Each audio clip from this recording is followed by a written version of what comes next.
Eccoli! Sono i primi 9 tartarughini nati a Jesolo ieri sera dalle 82 uova che lo scorso luglio erano state deposte sulla spiaggia da un esemplare di tartaruga marina caretta caretta.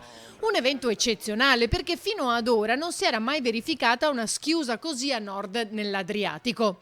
Le uova sono state costantemente monitorate dal 9 luglio dai ricercatori del CERT dell'Università di Padova e dai biologi di ARPAV con il supporto di oltre 200 volontari. Fortunatamente un nostro tesista e anche bagnino proprio qui in questa torretta sta seguendo da 2 mesi questo nido, questo sito, e proprio oggi ci ha chiamati per avvisarci che si era formato il cono. Il cono si forma quando la prima tartaruga e anche poi le successive, ma in questo caso la prima, si schiude e gratta la sabbia in modo da uscire. E proprio in omaggio allo studente Luca Celotto, il primo tartarughino che ha raggiunto il mare è stato chiamato come lui, instancabilmente presente e operativo sul sito di nidificazione e che sarà appunto oggetto della sua tesi di laurea.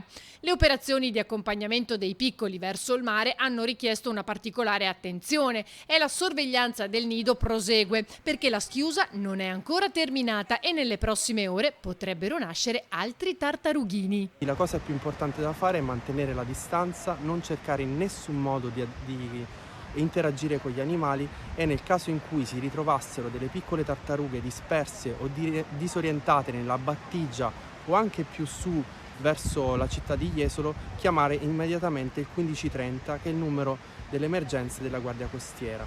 Quindi anche per collaborare con il lavoro degli esperti è importante non disturbare, non emettere suoni e soprattutto nessun tipo di inquinamento luminoso che può disorientare ancora di più queste piccole tartarughe.